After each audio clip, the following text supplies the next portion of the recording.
식사들은 잘 하셨습니까? 네.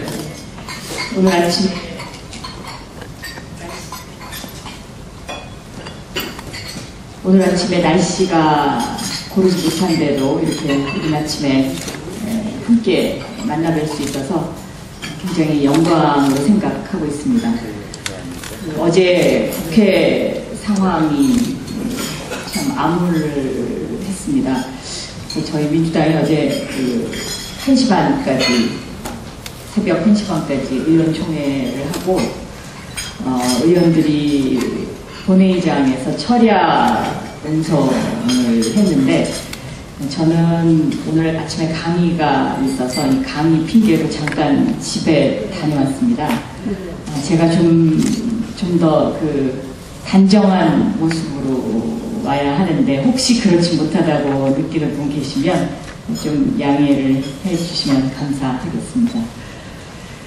오늘 제가 말씀드릴 이 G밸리와 실리콘밸리에 관한 이야기는요, 여러분들에게 나눠드린 자료는 집에 가서 쭉 그냥 관심 있으시면 읽어보시면 됩니다. 그리고 제가 오늘 여기서 말씀드리는 것은 그동안에 제가 1995년부터 97년까지 LA 특파원을 하면서 실리콘밸리 취재를 좀 많이 했었는데, 그 당시에 느꼈던 실리콘밸리와 그 이후에 21세기의 지구촌을 끌고 가는 IT 산업, 그리고 대한민국의 G밸리의 역할, 이런 것들 제가 그냥 느끼고 생각한 대로 정리를 해서 말씀을 드리도록 하겠습니다.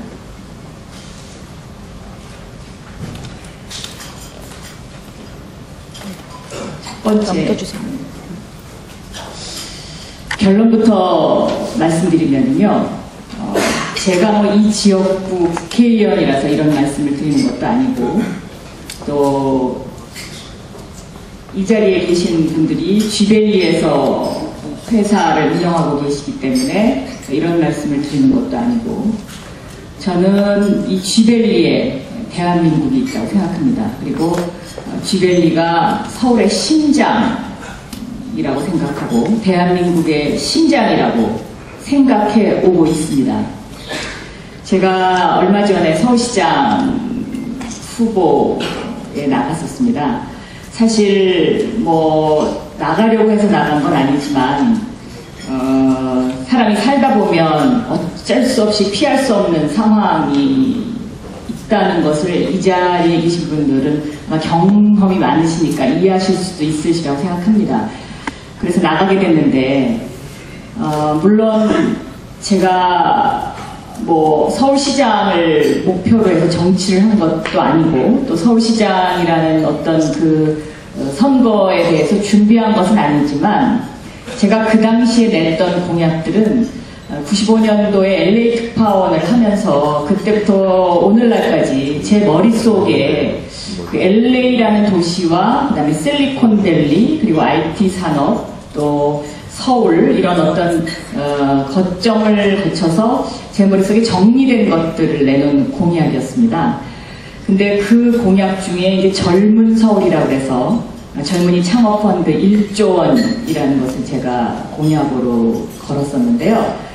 그 1조 원이 이제 지금까지 우리나라에서 시행되는 정책과 좀 다른 점이 있었다면, 지금까지는 중소기업들을 위해서 융자를 해줬지만, 제가 내걸었던 공약은 젊은이의 창업을 위해서 서울시가 함께 투자를 하겠다는 거였죠. 그러니까 49대 51로 벤처 캐피탈 개념으로 투자를 같이 해서, 망하면 같이 망하고 흥하면 같이 흥해서 좀 더 우리들 젊은이들, 창업하는 젊은이들, 특히 G밸리 분들에게 많은 희망을 드리고 싶었기 때문에 제가 그런 공약을 내걸었고요.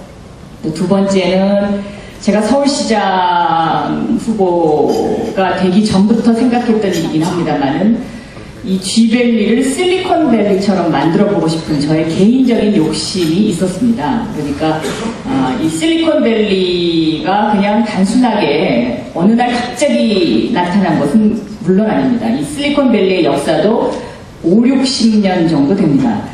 그리고 그 실리콘밸리가 오늘날의 실리콘밸리가 되기 위해서는 많은 요소들이 필요했지만 특히 이 쥐밸리와 비교해 봤을 때 가장 필요한 주거 문제, 그러니까 실리콘밸리의 배후 도시인 팔로알토와 같은 아주 명품 주거 단지를 만들고 싶었던 저의 개인적인 그런 욕심이랄까요? 그런 것들이 좀 있었습니다. 그래서 제가 이 지역에 와서 보니까 쥐밸리가 그런 가능성이 상당히 있겠더라고요. 왜냐하면 여기가 가리봉동 재개발 사업이 지금 현재 아직 그 미진한 상태에서 진행되고 있는데 그것을 좀 개념을 바꿔서 이 쥐밸리와 연결시키면 대단히 성공할 수 있겠다는 저의 개인적인 그런 생각이 있었습니다. 그래서 만약에 제가 그 서울시장이 됐다면 그 일 하나만큼은 좀 잘 해보고 싶었다라는 이제 그런 지나간 말씀을 드리면서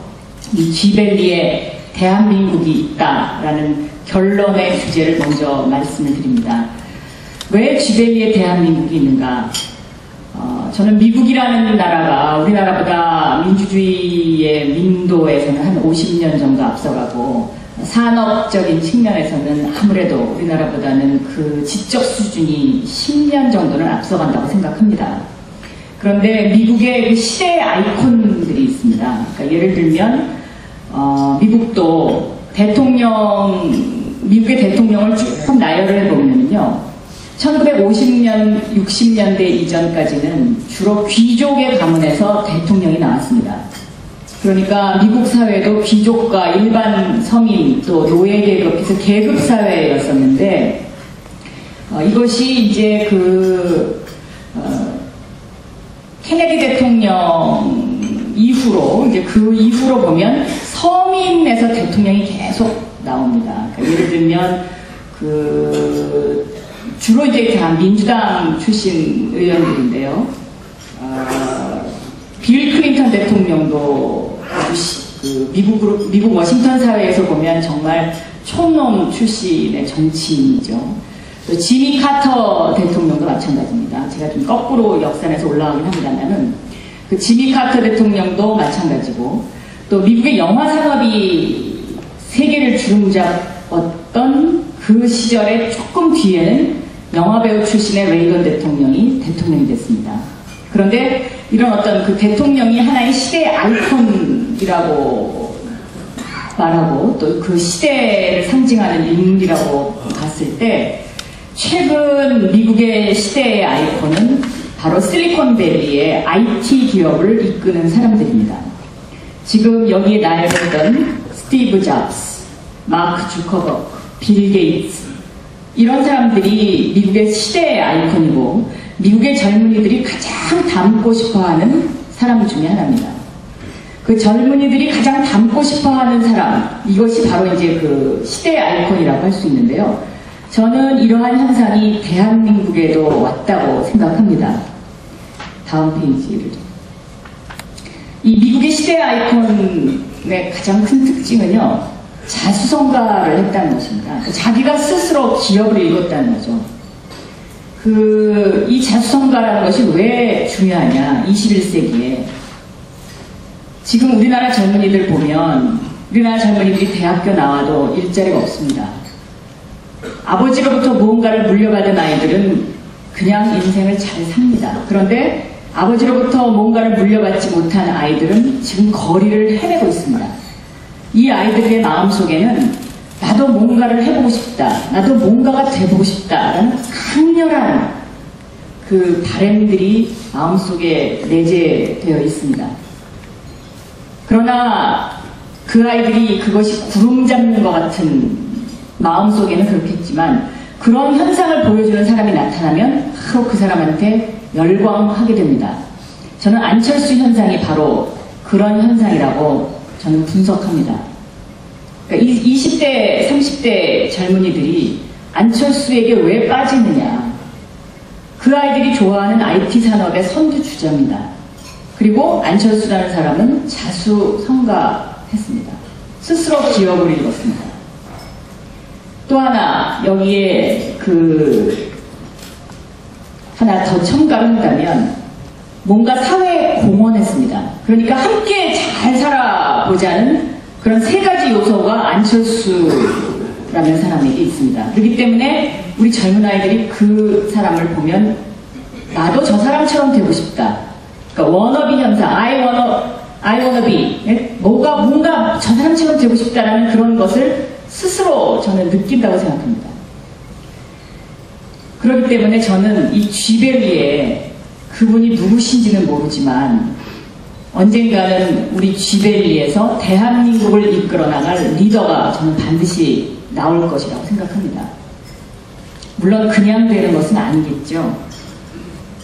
리더가 되기 위해서는 요즘은 강한 자신만의 역사가 필요합니다. 남들에게 강렬한 인상을 심어줄 수 있는 자신만의 역사가 필요합니다. 미국의 대통령도 그렇습니다. 빌 클린턴, 버락 오바마, 또 최근에 타계한 스티브 잡스. 이 세 사람의 공통점은 불우한 어린 시절을 보냈다는 것입니다.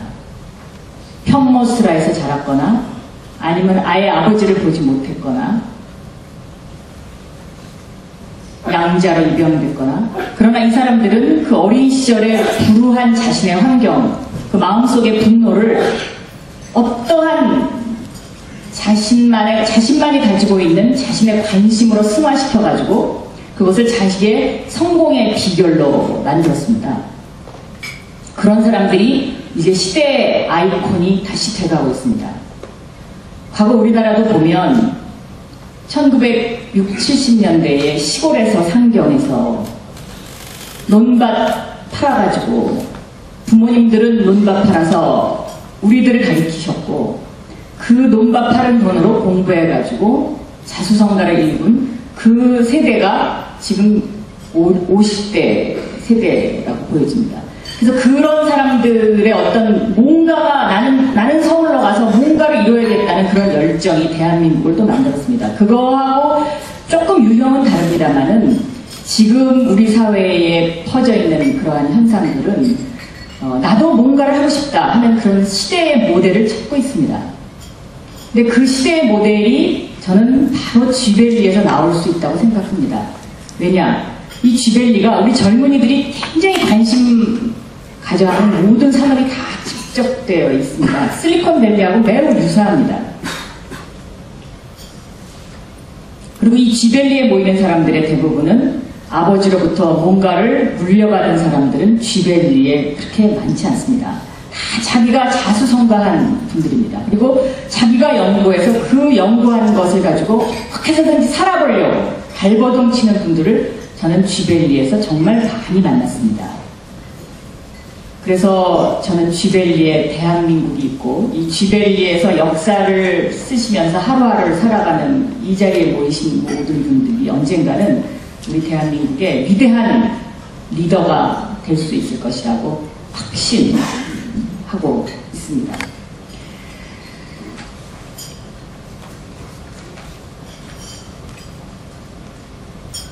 흔히들 리더가 되면은요, CEO건 아니면 어디 회사의 뭐 부장이 되든 과장이 되든 차장이 되든 아니면 단체의 뭐 장이 되든 간에 사람들은 마음속으로 꼭 묻습니다.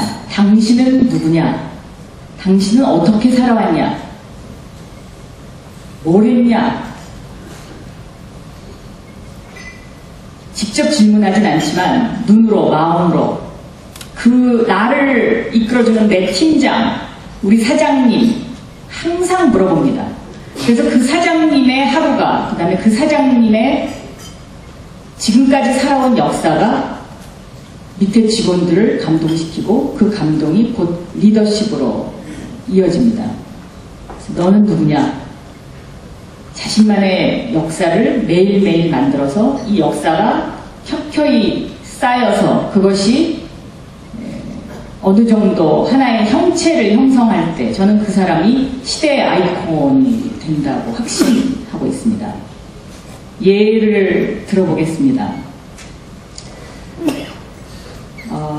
버락 오바마와 박원순 박원순 서울시장 공통점이 있습니다. 어떤 공통점이냐면요.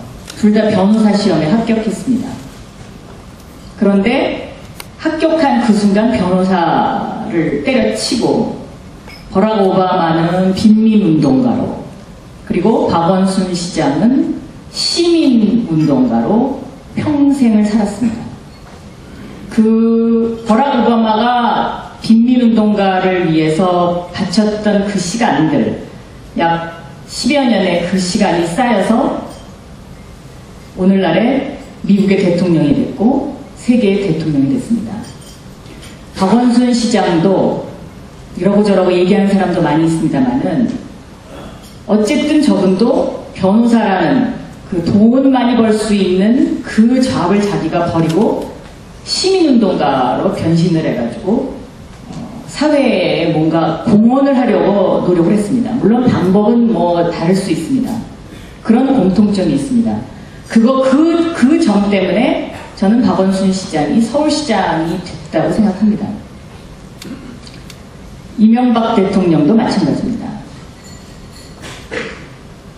비판할 수 있고 평가가 다를 수 있지만 한때 우리나라를 대표하는 CEO였고 또 불가능을 가능으로 만드는 그런 이미지가 사람들한테, 국민들한테 구축되어 있었습니다. 안철수, 앞에서도 말씀드렸지만 마찬가지입니다. 의사였으나 자기가 좋아하는 일을 찾아서 직업을 바꿨습니다.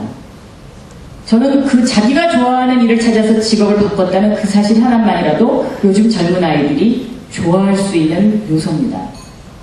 거기서 성공했습니다.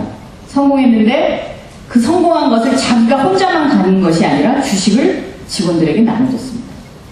이 나눠줬다는 것, 이것이 또 젊은이들을 미치게 하는 하나의 요소라고 생각합니다. 이렇게 우리가 이제 이런 뭔가가 된 사람들을 분석해보면 항상 그 사람만의 역사가 있고 그 사람이 뭔가 사회에 던진 메시지가 있습니다. 내년도 대통령도 저는 이런 기준으로 보면 어느 정도 윤곽이 그려진다고 생각합니다.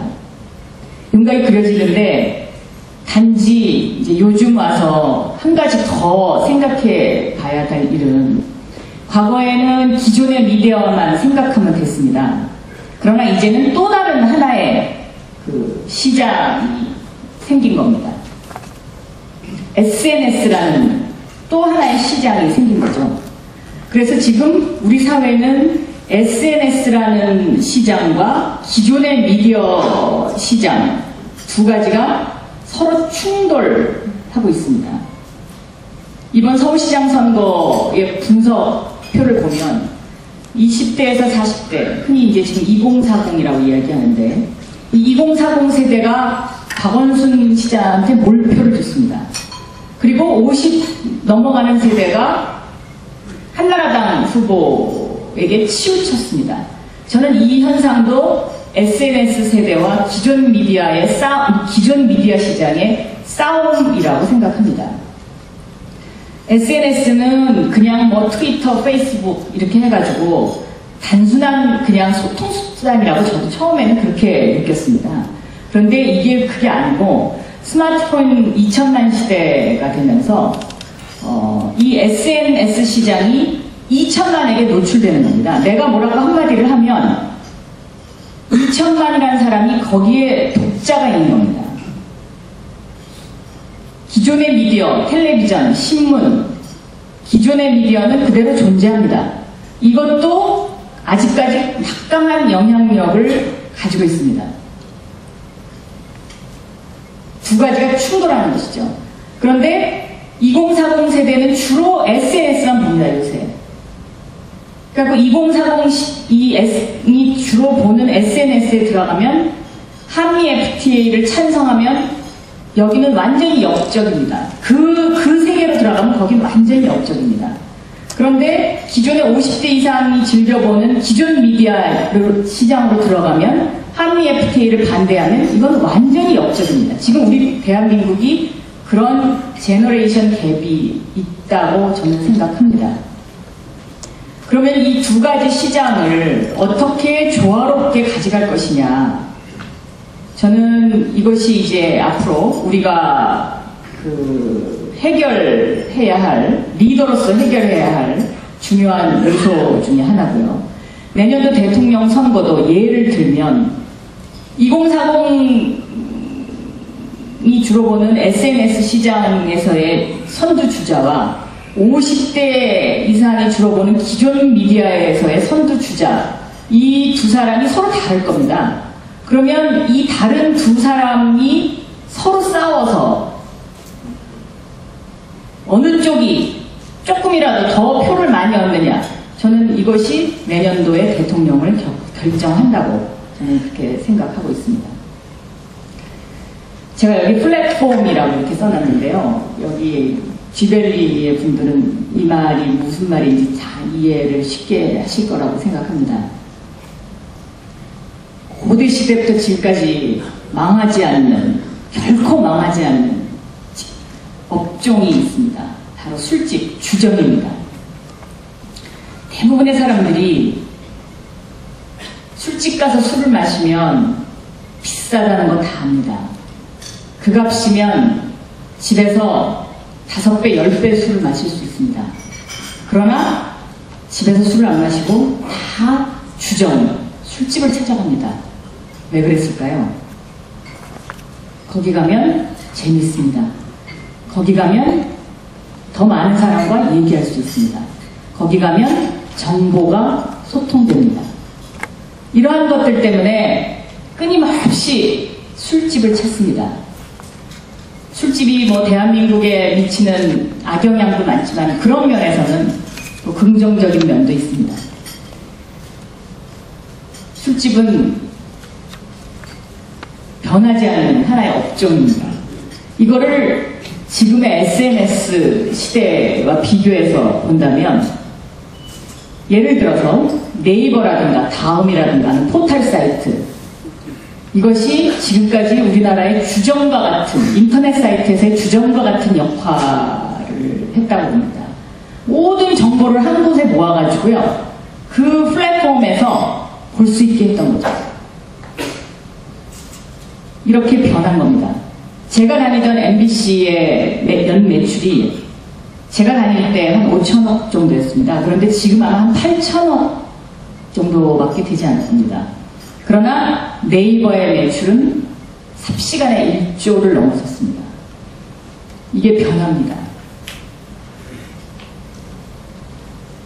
네이버와 다음의 플랫폼이 한 10년, 21세기 1990년대 후반부터 21세기 초까지를 지배했는데, 이제 또 다른 플랫폼이 등장한 겁니다. 트위터, 페이스북으로 대변되는 이 SNS의 새로운 플랫폼이죠. 이 새로운 플랫폼은 네이버나 다음과 다른 점이 있다면 쌍방향 커뮤니케이션을 더 강하게 한다는 겁니다. 그리고 그걸 순식간에 한다는 것이죠. 제가 서울시장 선거에 나갔을 때 저희 민주당에서 뭐라고 저한테 그랬냐면, 다음 아고라에 들어가면, 이 다음 아고라가 사실 플랫폼의 대표적인 어떤, 그러니까 서로 이야기가 오가는 주점과 같은 그 아고라에 가면은 8대2로 제가 우세하다는 겁니다. 그런데 트위터나 페이스북 상에서는 그렇지 않습니다. 그러니까 세대가 변한 겁니다. 그러니까 다음 아고라만 해도 이제는 올드 제너레이션이 된 겁니다.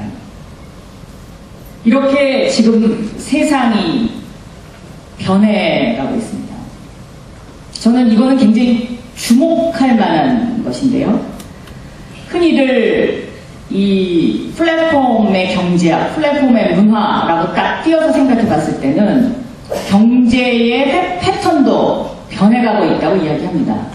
그러니까 지금까지의 경제가 구텐베르크 시대의 경제가 지금까지 지배를 했다면, 그러니까 구텐베르크 활자를 발명해서 그 활자에 의해서 책을 찍는, 그러니까 예를 들어서 그것이 구텐베르크 경제학을 의미하는 것은 만약에 내가 이 제품을 생산하면 이 제품의 제품 가격이나 아니면 이 제품을 소비자들이 좋아할까라는 고민부터 하면서 제품을 생산했던 제조업 시대에 이 구텐베르크 경제학이 지금까지 우리를 지배했다면 지금 SNS상의 경제학은 패턴이 바뀌고 있다는 거죠. 어떻게 패턴이 바뀌냐?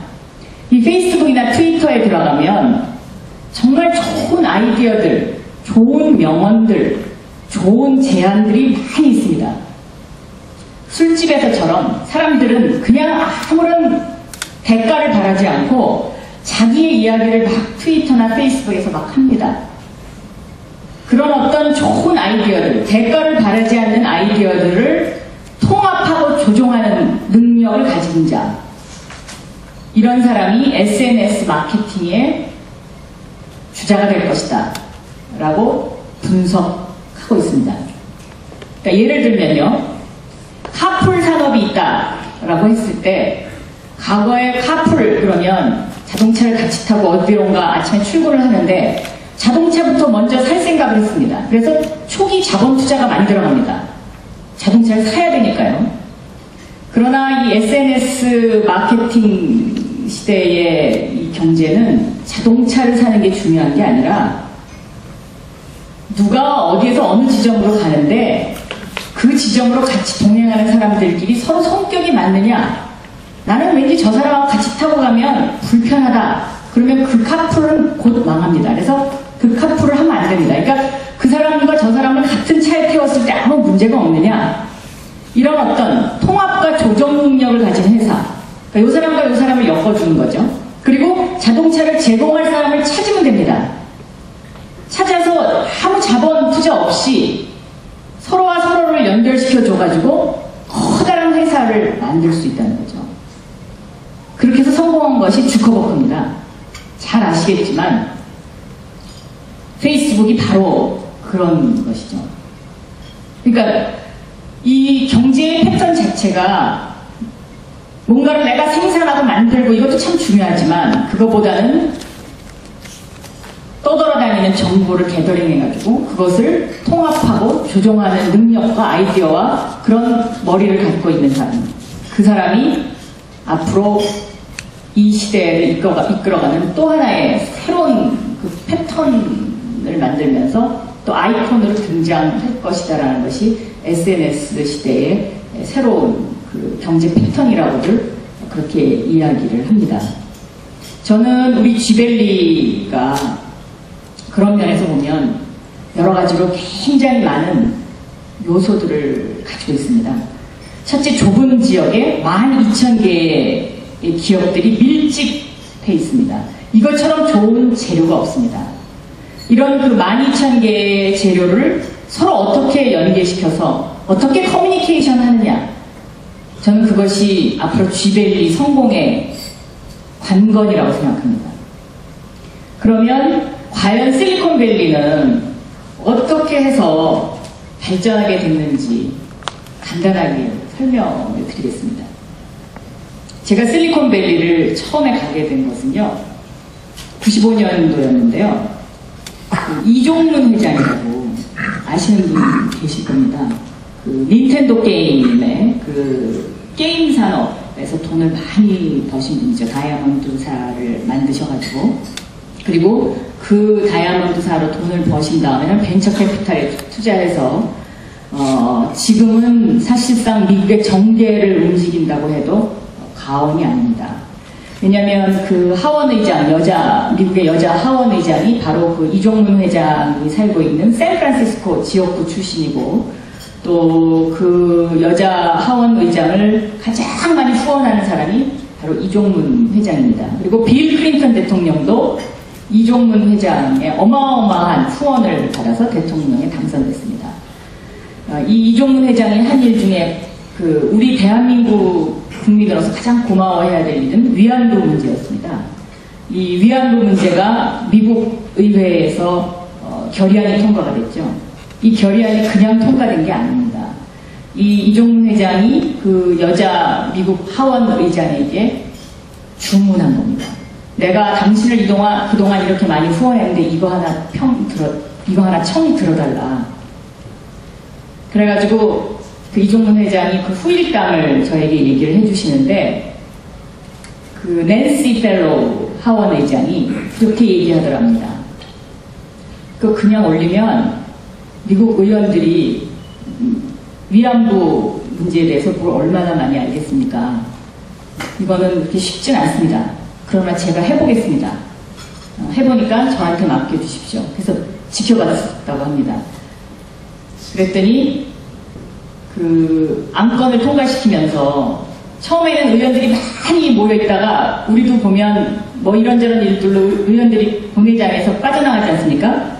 그래가지고 적당히 의원들이 빠져나갔을 때 이 안건을 딱 상정시켜가지고 그 크게 반발하는 의원들이 없는 그 순간을 포착해서 안건이 상정돼가지고 이게 순조롭게 통과가 됐습니다. 그러니까 참 그 할 수 없는 일이 이루어진 거죠. 저도 그때 그거 통과됐다, 미국 의회에서 그게 통과됐다 해서 깜짝 놀랐는데 나중에 이종문 회장 만나보니까 그런 말씀을 하시더라고요.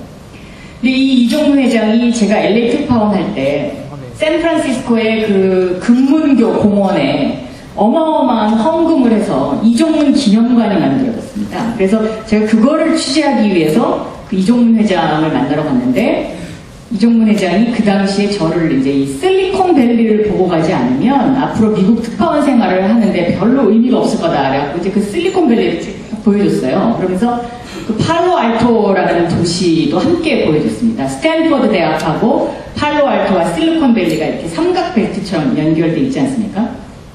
그러면서 이 팔로알토라는 곳이 미국을 움직이는 CEO가 EU처럼 다 이 동네에 살고 있다. 그래서 여기에 오면 그냥 집 두드리고 본인이 뭐가 답답해서 잘 안 풀릴 때는 옆에 마이크로소프트의 뭐 누구네 집, 상무네 집 찾아가가지고 이거 왜 안 해주냐고 그러면 그런 일이 있었냐고 그 정도로 문턱이 낮고 사람들이 함께 모여 살기 때문에 소통이 잘 된다는 거죠.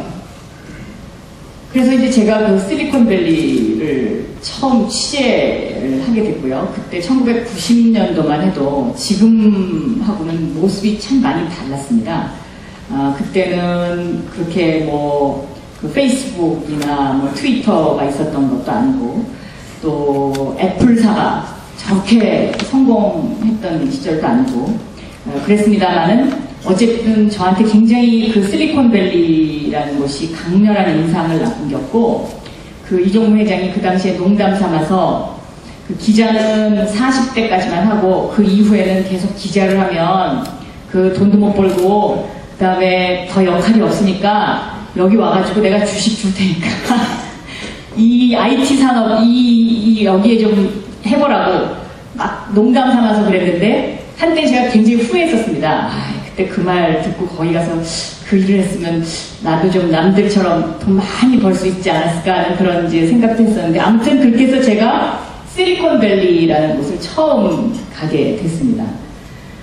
가서 보니까 지금 뭐 쥐밸리 이렇게 탁탁탁 붙어있는 이 쥐밸리의 환경과는 정말 많이 다르죠. 많이 다른데 이 실리콘밸리도 하루아침에 만들어진 건 결코 아니더라고요.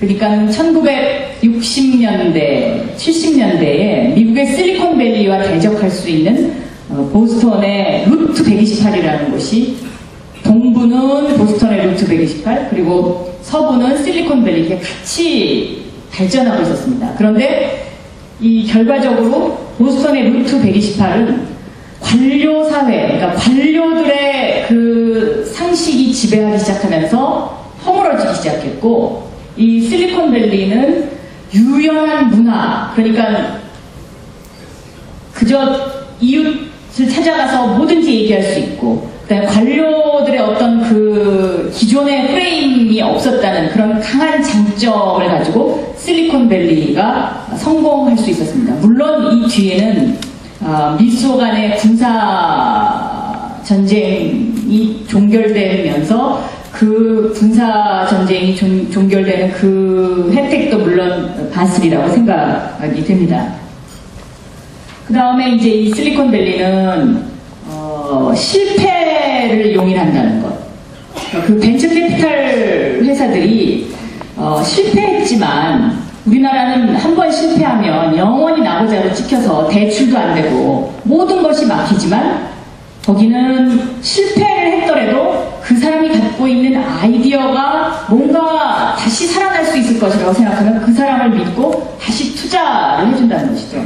이종문 회장도 마찬가지였습니다. 이종문 회장도 그분이 원래 골프채를 팔다가 이 게임 산업 쪽으로 IBM과 애플사의 그 어떤 그 싸움에서 그 빈틈을 보고 IT 산업에 뛰어들어가서 돈을 많이 벌으셨는데 이분도 내가 성공할 수 있었던 가장 큰 이유는 은행에서 나를 믿고 대출을 해줬다라는 겁니다. 근데 우리나라는 지금 아직까지도 이 부분이 해결이 안 되고 있습니다. 이거는 정말 우리나라가 이 재벌 특혜나 재벌 지배공화국에서 벗어나려면 이 부분에 있어서의 획기적인 어떤 제도 개선이 저는 있어야 된다고 확신하고 있습니다. 그 다음에 또 실리콘밸리가 성공할 수 있었던 것은 자신들이 벌어들인 돈을 지역사회에 재투자했다는 겁니다. 함께 모여서 길이 불편하면 길을 뚫었고 공원이 필요하면 공원을 만들었고 국가가 해주지 않고 국가가 해주는 걸 바라지 않고요. 자신들이 직접 어떤 협회를 구성해가지고 그 일을 계속 지속적으로 해나갔습니다. 이 부분은 제가 조금 이따가 다시 한번 맨 마지막에 자세하게 설명을 드리겠습니다. 그리고 민족과 국가를 초월해서 모든 사람에게 개방을 했다는 거죠. 그러니까 실력 있는 사람이면 누구나 스카웃을 해서 취직을 시켰고 그 실리콘밸리의 원동력이 됐던 가장 중요한 민족이 사실은 중국 사람들입니다. 90년대 초에, 95년도에 제가 가보니까 거의 중국 사람들이 다 그 일을 하고 있더라고요. 그리고 그 이종문 회장의 회사도 그때는 지금은 한국 사람들이 거기 많이 있지만 그 당시에는 중국 사람들이 굉장히 많이 있었습니다. 그래서 그 실리콘밸리에 있는 CEO들이요, 이 네트워크를 형성하는데 굉장히 투자를 많이 했습니다. 제가 오늘 아침 이 포럼과 같은 이런 포럼에 대해서 저 나름대로 이 관심과 애정을 갖고 있는 거는 이런 네트워크를 형성할 수 있는 기반을 닦는 것입니다. 그러니까 와서 그냥 아침 먹고 돌아가시고 이런 일을 몇 번 반복하고 여기서 그치지 마시고 지속적으로 문제를 노출시키고 그것을 어젠다로 해서 서로 토론하고 해결을 하려고 노력하는 어떤 그런 네트워크를 형성하는 것. 그것이 굉장히 중요합니다. 그 다음에 네트워크만 형성해서 되는 것이 아니라 그것을 해결해 주려고 하는 어떤 그 중개 조직이 필요합니다. 실리콘밸리는 이런 것들이 굉장히 많이 발달되어 있습니다. 근데 이것이 발달되려면 단순하게 여기 이 자리에 계신 CEO들만 모여서 되는 것은 아닙니다. 변호사도 필요하고요, 회계사도 필요하고, 법무사도 필요하고 다 필요합니다. 그런 기반이 조금 아직 약하죠, 쥐밸리가. 그러나 지금 한 사람, 두 사람씩 모여들고 있는 게 눈에 보입니다. 제 눈에 보이는데 맞습니까? 네. 그러면 이런 분들이 이 자리에 이 쥐밸리에 모여들 때 이 사람들을 붙들어야 됩니다. 이 사람들이 다시 이사가지 않게 하는 것이 저는 이 지역 CEO들이 해야 될 일이라고 생각합니다. 오늘 우리 구로구청장님이 프랑스 출장 가셔갖고 함께 못하셨는데요. 우리 구청장님하고도 이 지역의 CEO분들이 자주 만나셔야 됩니다. 자주 만나셔가지고 행정적으로 해결할 일이 있으면 얼마든지 행정적으로 해결을 하고요. 또 이영재 회장님이 박원순 시장 한번 이렇게 아침에 세미나에 모셨으면 좋겠다 그래가지고 내년 초에 하기로 하셨다고 합니다. 서울시장하고도요, 끊임없이 수단과 방법을 가리지 않고 대화하셔야 됩니다. 한 번 두드려보고 안 된다 그래서 그냥 포기하시면 안 됩니다. 계속 주문하십시오. 계속 주문하시면 그것이 마음처럼 단기간에는 안 될 수 있지만 해결됩니다. 저는 여기 쥐밸리에 해결해야 될 중요한 것 중에 하나가 교통 문제라고 생각합니다. 이 교통 문제는 CEO만 모여서 아침밥 먹는다고 해결될 일이 아닙니다. 경찰서장 만나야 되고요. 서울경찰청장도 만나야 되고요. 서울시장 만나야 됩니다. 만나서 이거 반드시 해결해야 됩니다. 일단 이 IT 산업의 가장 그 중요한 요소 중에 하나가 짜증나면 일이 안 되는 것이거든요. 근데 지금 우리 쥐벨리가 그런 병목 현상이 일어나는 곳들이 몇 군데 있습니다. 짜증나죠. 그러면 뭔가 가고 싶습니다. 그리고 이미 구로 디지털 단지의 경쟁 지역이 탄생했습니다. 저는 그것이 판교라고 생각합니다. 여기서 뭐 이렇게 해보다가 안 되면 좀 지나면 그쪽으로 이사할 생각을 할지도 모릅니다. 여기 계신 분들이. 아이고, 거기 쥐벨리는 답답하고 안 됩니다. 두 번째는 근무 환경을 개선해야 됩니다. 근무 환경 개선해야 되는데 실리콘밸리의 회사들 가보면 정말 편안합니다. 내 집에 있는 것 같습니다. 저는 처음에 그 내 집과 같은 사무실 환경, 텐트도 쳐놓고 사무실 안에 텐트도 쳐놓고 그 텐트 속에 들어가 보면 그냥 집입니다. 그래서 그냥 여기 뭐 분위기를 좋게 하려고 이랬나 보다. 저는 그렇게 이해를 했습니다. 그런데 지금 와서 생각해보니까 그게 아니었습니다. 사무실 내에도 플랫폼을 만들어준 겁니다. 그러니까 직원들이 자유롭게 와가지고 얘기할 수 있고 자기 아이디어를 공유할 수 있는 장소를 제공하는 거죠. 그러면 그 장소를 제공함으로써 CEO는 그 장소에서 오가는 이야기 중에 나온 아이디어를 자기는 채택만 하면 되는 거거든요. 그러니까 통합과 조종, 이것이 저는 21세기 SNS 시대의 리더가 가져야 되는 가장 중요한 요소 중에 하나인데, 그래서 요즘 보면 네이버 같은 회사는 그 실리콘밸리 회사들 흉내를 내가지고 텐트도 쳐놓고 그랬다고 그래요. 저도 아직 가보지는 못했습니다. 근데 실리콘밸리는 사무실 내도 그렇게 돼 있고 사무실 밖도 그렇게 돼 있습니다. 사무실 바깥에도 정말 예쁜 정원을 만들어서, 제가 아마 언젠가 한번 보여드린 적 있을 거예요. 저 구글 들어가는 그 산책로, 또 뭐 페이스북 마당 이런 거 한번 어느 회의에선가 제가 그걸 사진으로 찍어와서 보여드린 적이 있는데요. 그런 것들이 그냥 단순한 환경의 문제가 아니라 사람들이 모여서 얘기할 수 있는 장소, 플랫폼을 제공하는 거죠. 근데 지금 이 쥐벨리, 우리 구로 디지털 단지는 제가 조속 이사장님께도 오늘 말씀드렸습니다만은 너무 녹색 공간이 없기 때문에 그 녹색 공간을 마련하는 노력도 함께 국가와 이 지역에 계신 CEO들이 함께 해야 된다고 생각합니다. 제가 거기에 조금 기여하려고 그 구로 디지털 단지 역에서 디지털 단지로 들어오는 길을 걷고 싶은 거리를 만든다 그래서 그게 지금 공사가 진행되고 있는데, 처음에 제가 의도했던 거와 얼마나 유사하게 되고 있는지는 아직 저도 잘 모르겠습니다. 근데 아무튼 뭐 제가 할 수 있는 일이 그거라서 저도 행안부 장관한테 졸라서 특별 교육은 받아가지고 아무튼 일단 시작을 해보는 겁니다. 시작을 해보는데 뭐 일단 그렇게라도 시작을 해봐야 되겠죠. 걷고 싶은 길이라도 좀 만들어보고, 네? 그렇게 하면 좀 여기 이 지역에 15만 명의 유동인구가 그래도 하늘이라도 쳐다보면서 한 번쯤 더 아이디어를 생각하지 않을까 하는 그런 저의 작은 마음입니다. 그래서 그런 어떤 그 환경 개선의 목적이 단순하게 깨끗하고 이런 것이 아니고, IT 산업에서 제일 중요한 거는 저는 플랫폼을 만들어주는 것이라고 생각합니다. 그러니까 똑같은 사무실이더라도 편안하게 느끼고 편안하게 모여서 이야기할 수 있는 공간을 만들어주고, 또 국가와 구청과 시는 사무실 바깥의 공간을 그렇게 만들어주는 것이죠. 그것이 이제 구청장, 시장이 해야 될 일이고, 또 이 자리에 계신 CEO들께서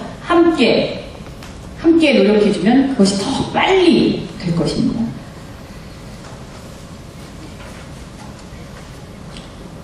끝으로 그 실리콘밸리에 조인트벤처 실리콘밸리라는 조직이 있습니다. 이게 민간기구인데요. 말은 민간기구지만 이 속에 기업, 정부, 학계, 지역단체가 다 참여합니다.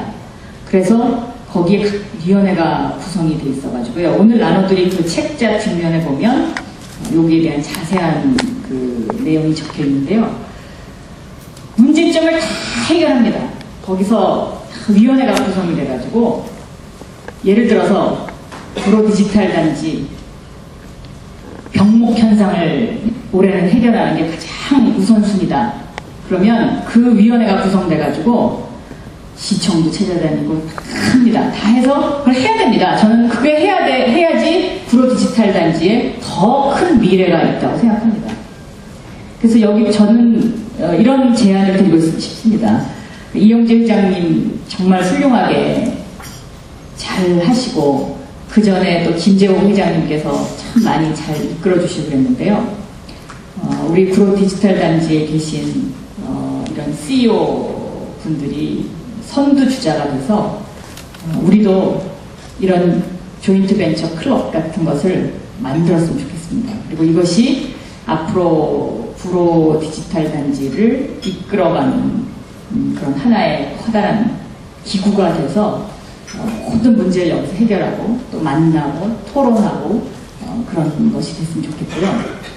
이렇게 그 구로 디지털 단지에 계신 그 CEO들께서 우리나라 재벌 기업들처럼 그저 자기 뭐 자식, 손자들한테 기업 물려줄 생각, 세금 안 낼 생각, 해서든지 특혜 받을 생각 이런 거 안 하고 사회에 공헌하면서 자수성가한 정말 그 2040 세대들이 가장 바라는 어떤 하나의 모델이 되는 기업으로 키워주시면 저는 그분이 대한민국 미래의 하나의 아이콘이 돼서 새로운 리더가 될 수 있으시라고 생각하고 쥐벨리의 바로 대한민국이 쥐벨리의 그 심장이라고 저는 그렇게 확신하고 있습니다. 아마 하실 수 있을 겁니다. 그리고 여기에 모이신 분들은 다 뭔가 나도 이 답답한 환경을 뚫고서 새로움을 개척하시고 싶은 분들의 그런 어떤 강한 의지가 있다고 생각하기 때문에 저는 반드시 할 수 있다고 생각하고요. 특히 요즘 이제 새롭게 부상하는 이런 SNS의 그 시장 이것을 좀 더 친근하게 느끼셔가지고 이것을 내 것으로 만드는 작업 저는 그것이 참 중요하다고 생각합니다. 텔레비전 시청 시간이 이 SNS 등장 이후에 전 세계적으로 줄어들고 있습니다. 그것은 무엇을 의미하냐? 신문의 세대에서 텔레비전의 세대로 옮겨왔던 지난 50년의 시대가 이제 서서히 조금씩 하강곡선을 그리고 있다는 것을 의미한다고 저는 해석합니다. 이제 새로운 시장이 있는 거죠. 새로운 미디어가 등장하는 겁니다. 이 SNS라는 것이 저는 앞으로 굉장한 파괴력이 있을 거라고 생각합니다. 그래서 이 부분도 저는 앞으로 기업을 하시고 경영을 하시는데 반드시 필요한 부분이라고 생각하고요. 그리고 거기에 핵심은 통합과 조정이고 그 통합과 조정을 만들기 위해서 정말 그 기업의 특징을 잘 살릴 수 있는 플랫폼을 잘 만들어줘야 된다. 그것이 직원들을 격려하는 것이고 곧 우리 기업이 살 길이다라고 생각합니다. 오늘 제 강연은 여기서 이렇게 마치도록 하겠습니다.